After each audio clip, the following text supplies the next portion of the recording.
Okay, so we're diving into something pretty big today, like digitally big, Right. Amazon S3, Hmm. simple storage service, Yeah. which honestly, when you just say the name, it sounds kind of, I don't know, boring, Yeah. For you that, know, for a little bit. like it's just simple storage. Right. But you handed us this stack of Amazon docs on it, and let me tell you, Yeah. this thing is anything B-U-T simple.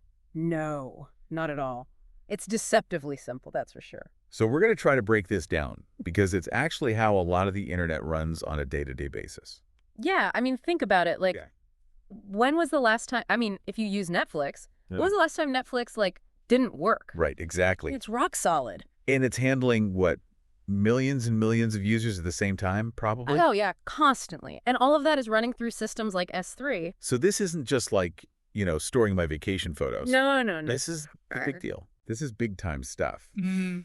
Okay, so if it's handling Netflix, there must be different, like, storage options, right? Yeah, absolutely. So, like, you wouldn't store, I don't know, your grandmother's antique china in just like a dusty old shed in the backyard. Right. You'd want a nice, like, climate-controlled, safe environment. Yeah, yeah. So Amazon offers these things called storage classes for S3, and they're specifically tailored for different purposes. Okay, so walk me through this. Okay, so you've got S3 Standard, which is kind of your, like, all-rounder, your reliable, that's like your well-organized walk-in closet. Okay, I can picture that. Right.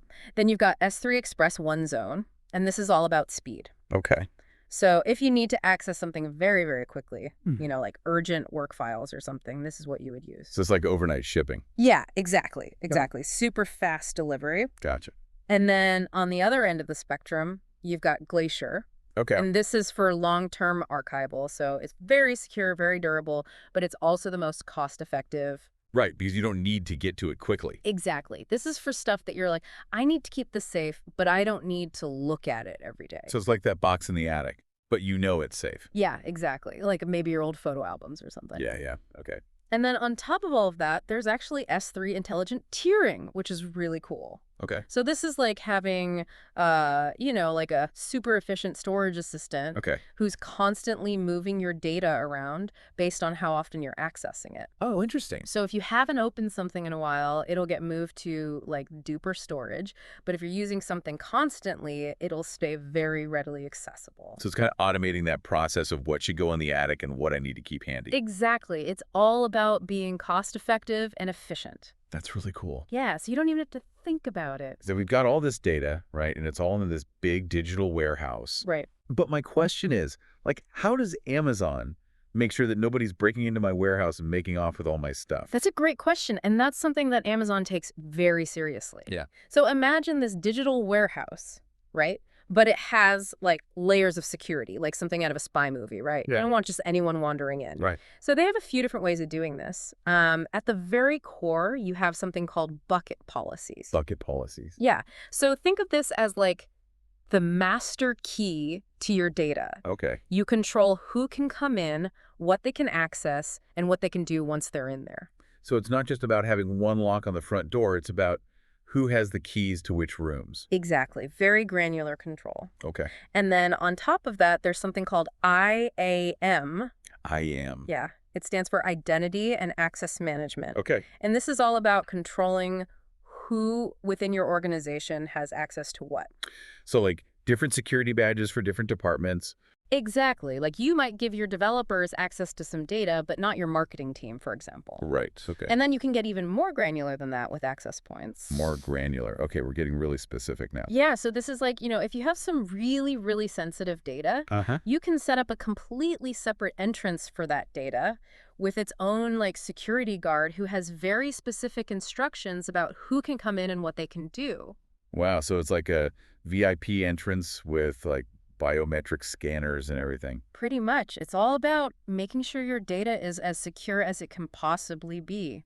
Okay, that is impressive. But hold on a second. What happens if two people are trying to access or change the same file at the same time? Like in those Google Docs, where you can see what the other person's typing as they type it. That's a great question, and it gets into this whole other thing called data consistency, which is really important for any storage system, especially if you're collaborating with others. So how does Amazon S3 handle that? Well, to understand that, we need to get a little bit technical, but I promise it's actually pretty fascinating stuff. All right, I'm all ears, but Maybe we should take a quick break first, and then we can dive into that right after. What do you think?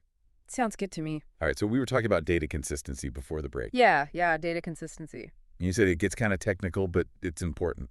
It is. It's actually crucial, especially when you think about like Yeah. real-time stuff, like if you're collaborating on a project Okay. or, like financial transactions. Right, that has to be right. Exactly. Like you don't want your bank to be like, ooh, I don't know how much money's in your account. Yeah, it's somewhere between this number and this number. No, Yeah. thank you. Exactly. Yeah. So data consistency is all about making sure that everyone is seeing the same information Okay. at the same time, like the most up-to-date version.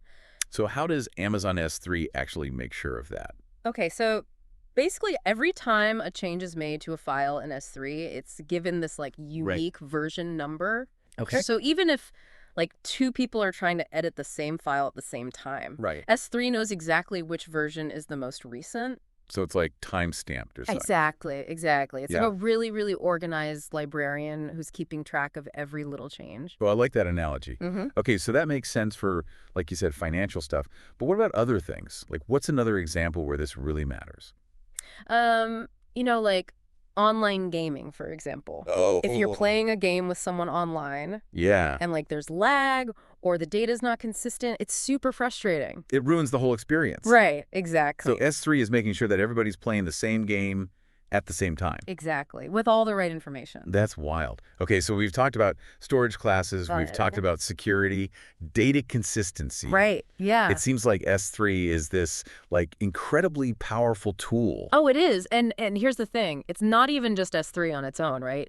It's part of this whole ecosystem within Amazon Web Services. So it's like one piece of a much bigger puzzle. Exactly. Think of S3 as kind of like the foundation of a much bigger data center in the cloud. Okay. So you've got things like EC2, which provides on-demand computing power.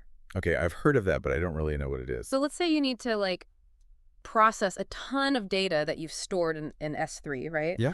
You can use EC2 to spin up a bunch of virtual servers, Okay. connect them to your S3 storage, and then they can just crunch through all that data for you. So it's like having all the raw materials in your warehouse, and then EC2 is like the factory that processes it all. Perfect analogy. And then it goes even further. So like if you need to analyze that data, you've got EMR. EMR. Yeah, it stands for Elastic MapReduce, but basically Don't worry about it. it helps you make sense of all that data, right? And then if you need to transfer files in and out of S3, you've got AWS Transfer Family. It's really a whole suite of tools that all work together. So it's like S3 is great on its own, but it's even better when it's part of this whole interconnected system. Exactly. And that's what makes it so powerful because you've got all these different tools that you can use depending on what you need to do. This is kind of blowing my mind, I have to admit. Mm-hmm. But I'm also thinking, like, this all sounds very, big tech, big data. Right. Does this even matter to, like, the average person? Like, why should I care about S3 if I'm not, Amazon or Netflix? That's a really good question, and it's something that I think gets lost sometimes in all that like technical jargon. Yeah. But here's the thing, S3 and cloud computing in general, it's not just for the big guys anymore. Oh, really? No. It used to be that you needed like massive IT budgets and the tons of servers to do this kind of stuff. Right. But now with S3's pay-as-you-go model, Okay. anyone can use it and you only pay for what you actually use. So it's like democratizing access to this kind of technology. Yeah. So like a small business or a startup could actually use this too. Yeah, exactly. It's like you don't need to go out and buy a whole bunch of expensive equipment anymore. You can just rent it as you need it, basically. Wow. That's kind of revolutionary when you think about it. It really is. And it's changing the whole landscape of, technology and data storage. So we've talked about S3 being this like massive digital warehouse, but then also it's part of this whole ecosystem of tools. Right, yeah. And now you're telling me that it's not just for like giant tech companies, that anyone can use it. Pretty much, yeah. It's like my brain's having a hard time wrapping itself around all of this. Yeah, it's a lot. Because it seems like almost like a contradiction, right? Like it's Right. this huge, powerful thing, but it's also accessible. Exactly. And that's what makes it so interesting. Okay, so where do we even go from here? Like, what's the future of all of this? Well, one thing's for sure, we're only generating more and more data, Oh, yeah, for sure. like exponentially more. Every little thing is data now. Exactly. Our phones, our watches, everything. Yeah. So the need for storage and processing power is just going to keep growing. Okay, so S3 can handle that. Like it can keep up. That's the idea. It's designed to be scalable. Okay. So as we need more storage, more processing power, Amazon can just keep adding more servers, more capacity. So it's like future-proof in a way. In a way, yeah, it's as future-proof as something can be in the tech world, which is to say, Right, because who knows what's coming next. exactly. But it's built on these really solid foundations. Okay. So it's a pretty good bet that it's going to be around for a while.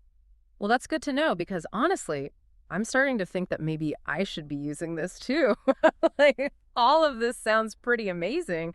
And if it's not just for the big guys anymore, then sign me up. Yeah, absolutely. And I think that's a really important takeaway for people. So if our listeners are out there and they're like, all right, what's the one thing I should remember about all of this? I think it would be that the cloud, and specifically S3, it's not just this abstract thing anymore. It's really changing how we live and work, whether we realize it or not. And it's only going to become more important in the future. Exactly. All right, well, on that note, I think we've covered a lot of ground today. We have. We've gone from simple storage to, like, the future of data. The whole digital universe. Pretty much. So thanks to everyone for joining us on this deep dive. Yeah, thanks for having me. It's been enlightening, to say the least, and we hope you learned something new. Until next time.